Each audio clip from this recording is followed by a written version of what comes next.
Hey friends, thank you for joining me for another episode. The topic for today is revision techniques. I don't know why I blanked there. It's been a long day, folks, but I'm here and I love talking about revision techniques because, hello, I'm an editor, so this is kind of my jam. The first thing that I want to recommend with revision techniques, you've probably heard this before, so I always say, bear with me, folks, is after you have completed your first draft, step away. Give yourself time to separate from the story because your brain has been so deeply engaged in this story for however long it took you to write that first draft that if you have it's too hard at that point to think about how you're going to rework this material because your brain is going to be filling in gaps for you because you've just been embedded in it for so long. So it really is advisable to take a break from that writing. Now, for me, when I'm talking about blog posts or articles, I'll take a day or two away from it.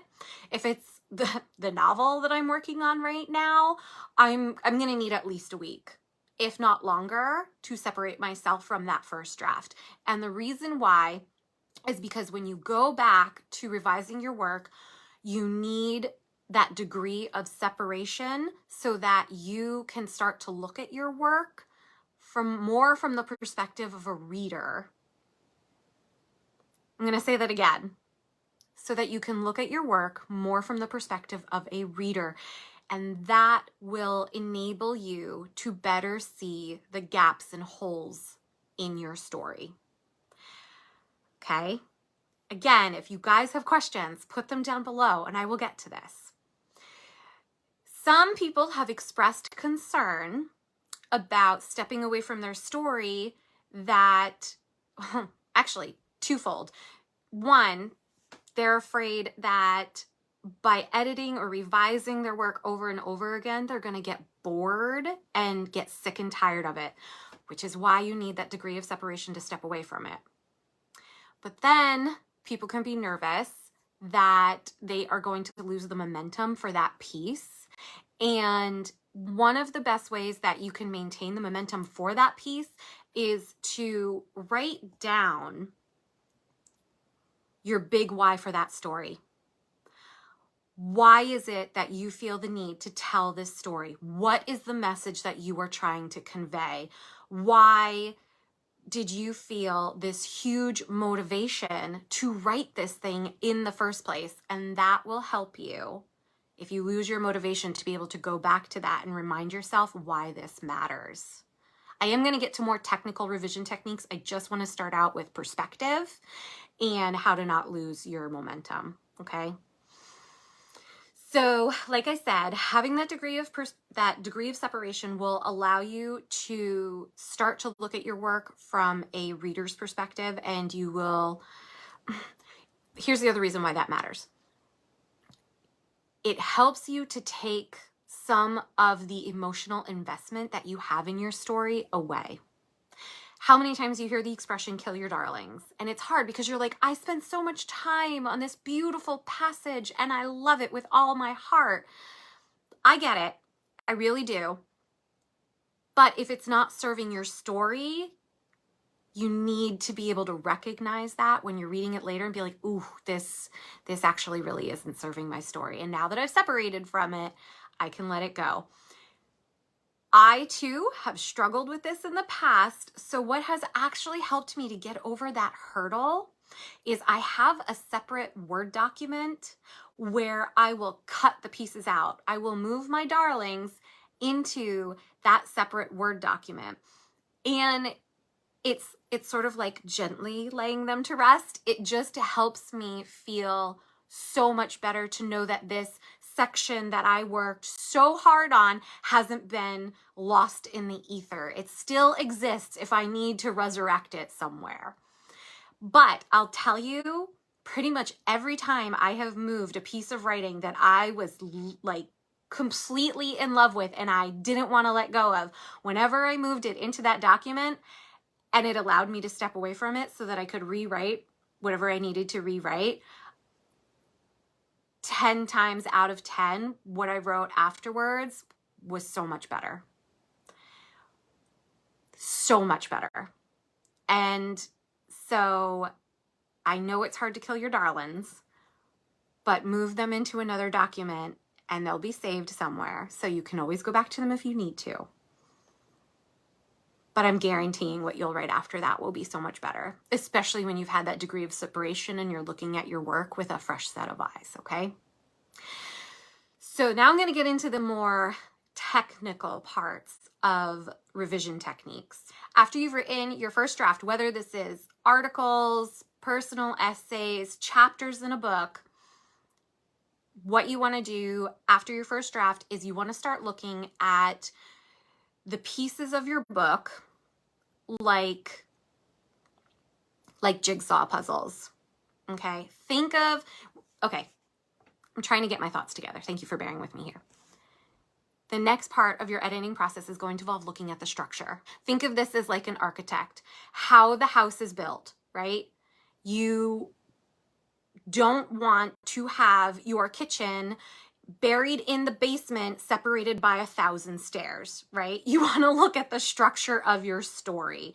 And you can start doing that at a higher level in terms of headers, headings. If you're talking about, again, articles, you want to look at how those are organized and make sure that that is a logical flow. You can do the exact same thing with your chapters, the big ideas, right?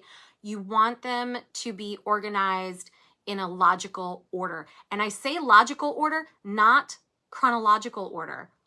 Sometimes it is that you're going to want to reorganize everything to be chronologically correct, right? But a lot of times we actually want to jump around in our story to create deeper connections. So when I say a logical order, you're talking about the progression of your ideas from what you've introduced until you've made your point at the end. Structural level edits like this, when we're talking about the architecture of your piece, that is exactly what a developmental editor would be doing for you. If you've heard the term developmental editor, this is what they're referring to. They will be looking at your work, making sure that everything goes in a logical order, and they'll be putting together timelines for you to make sure that you don't have like your entire story take place. Like if it's a novel and it's supposed to take over, say, years, but then it actually turns out to be like within 3 days, you know, they'll be able to point that stuff out for you. So that's your developmental editor. After you've done that with section heads and chapter heads, then you want to move on to paragraph level reorganizing. This is big level stuff, guys. Again, this is about structure. You're looking now at paragraph level organizations. And I think of paragraphs in my books, in my blog posts, in personal essays. I look at paragraphs like bricks. So think about moving those bricks around to form a stronger structure. And again, it's about helping to convey the idea, the purpose of that chapter or section logically. Now, you're probably like, oh, this is great. How do I actually do this? I'm going to get into that. You're going to start grouping like ideas together. And I have a couple techniques for this because I know that it can feel overwhelming if you feel like if your ideas are bouncing back and forth. Have you ever had that where you're reading something and you just feel like you're constantly bouncing back and forth between different ideas? You avoid that by grouping your like ideas together, by moving those bricks together. And one of the ways that you can do this is print out your document or use the comment feature in Word or Google Docs. And you can comment at the beginning of each paragraph and identify what the main idea of that paragraph is. So let's say it's camping. Okay, cool. And then the next paragraph is water safety. Right? Oh, and then the following paragraph is camping again, like in general. I'll be like, ooh, right? And then your next paragraph is tents. Cool. But then your next paragraph is water safety, right? And you'll be like, oh my gosh, this is what I mean by jumping around. So you start moving those bricks next to each other, put all of your water-related content together, put all of your tent-related content together. And now you're starting to get a more cohesive piece. All right. And then once you've got all of those ideas grouped together, you can then look through it again and be like, what did I start off talking about? What's the point I want to make at the end of the section or chapter, and make sure that it flows logically, right? Like you're not going to want to probably talk about tents before you talk about camping in general. You probably want to start out talking about camping in general and then move on to tents. Think about the hierarchy of the content in terms of just natural progression. And then you'll also notice sometimes, this is like one of my favorite parts as an editor, because I look at revising work like puzzle pieces.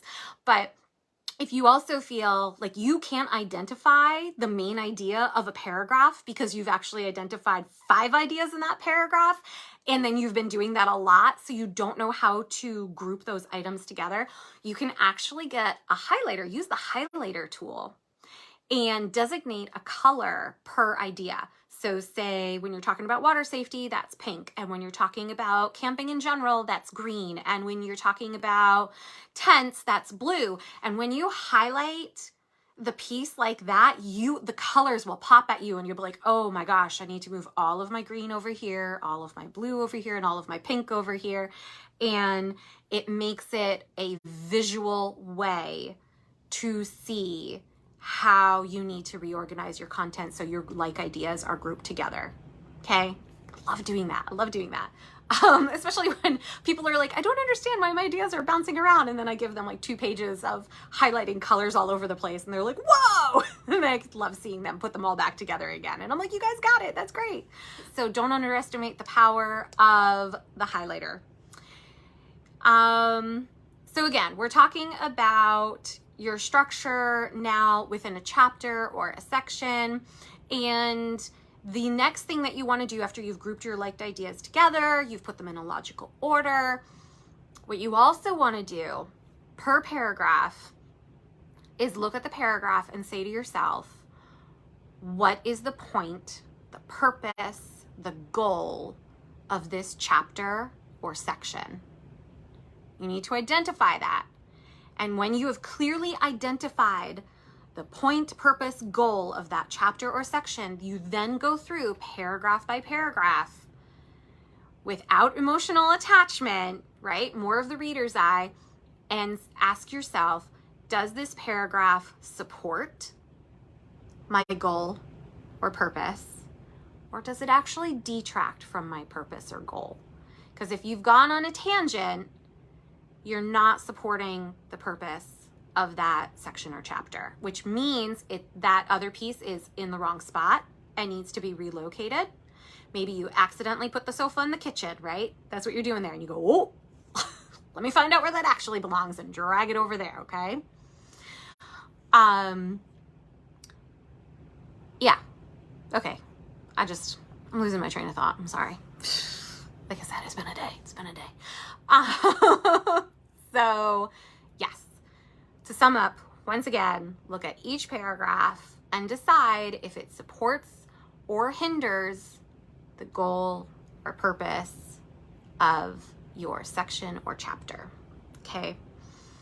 And that's where you're gonna have to probably kill some of those darlings, but it's okay. Shift them into the other Word documents so they're saved and you can lay them to rest peacefully. Everything that I just talked about now about keeping like ideas together, whether or not it supports or hinders, that is the type of editing you get with an inline editor. Okay, if you've heard the term inline editor, that is what they are going to provide you with. Okay, that is a lot of what I do. And I love it because, like I said, to me at that point, moving bricks around, it's like puzzle pieces, and I don't know, I just find that very exciting. Anyway, so after you have got the structure now for chapters, the book, the article, etc., after you have put together the architect of your piece and it is solid, that's when you start moving down into your sentence level edits. This is also called, in the writing process, it refers to the carpenter. The carpenter comes in and starts really cleaning things up. and you start looking at your sentence level edits. Now, sentence level edits is a whole other topic, friends. It really is. I'm not going to go really deep into that right now, but I am going to give you a couple tips about that, okay? But please know, don't get hung up on your sentence level edits until you have gone through and secured and reinforced the structure of your piece, okay?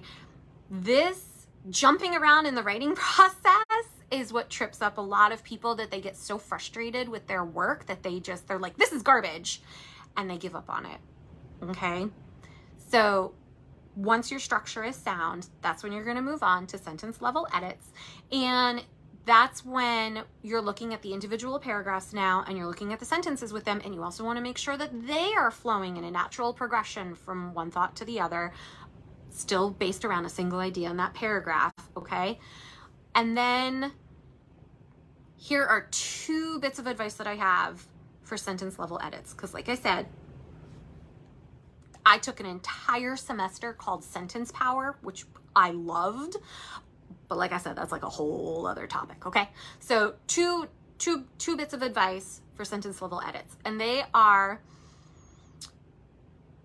go back to your highlighter tool and look at a paragraph and highlight your adjectives and your adverbs and see how many of those you rely on in a paragraph. This is a fun little exercise that you can do with your writing.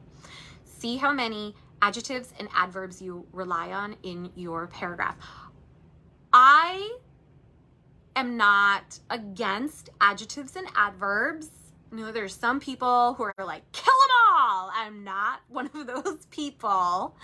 I believe in carefully used adjectives and adverbs, but if you rely too heavily on them, they can weaken your sentences. And I mean, like, I'm doing this off the cuff right now, and when I'm a writer, I am thinking and taking my time, so doing this off the cuff is a bit harder for me, but I'm going to try to give you an example here, okay? Highlighting your adverbs and your adjectives. Say you have a sentence like, the beautiful tree sits at the edge of the lake, okay? Not a bad sentence. The beautiful tree sits at the edge of a lake. Okay. A beautiful tree. That is such an abstract concept. Beautiful can mean so many different things to different people. So if you cut out the word beautiful and instead you say to yourself, what is it about this tree that really makes it beautiful? Maybe it's the way that the willow's tresses cascade down the trunk of the tree and brush the surface of the water, right?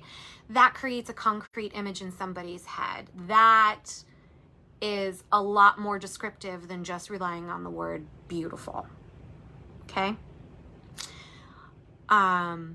So yes, highlight tool, once again, pick a paragraph, highlight how many adjectives and adverbs you're using in your paragraph, and then start looking how you can kill a bunch of them. Don't have to kill all of them, but see how you can replace them and just really make your images more concrete.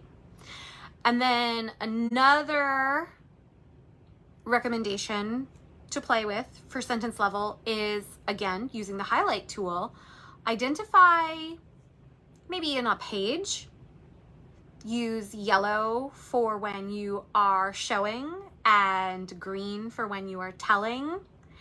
And if you need both, okay? I know everybody says show, don't tell, but the truth of the matter is there are times when you want to tell people stuff, okay? If your character has just come inside and eaten dinner, but that's not a major important scene, I don't need you to describe to me everything they're eating on their plate and how delicious it was. Like, it's like, nope, after he ate dinner, boom. Great, that'll take me into the scene I want to go in, okay? So this, if you take a page and highlight your shows versus your tells, you'll be able to see if you have balance, if you're doing way too much telling, if you're doing a lot of showing, is it stuff that needs to be shown? Okay. So those are just sentence level bits to throw in there. And when it comes down to the nitty gritty stuff, grammar, punctuation, spelling, all that, please, friends, don't get hung up on that. Don't. Okay, you only have to worry about the proofreading at the very, very, very, very, very end. And that's what proofreaders are for, okay? So don't stress about that. Worry about writing your first draft, getting your story out. Then you can start looking at the structure. Then you can move on to paragraph levels. Then you move on to sentence level.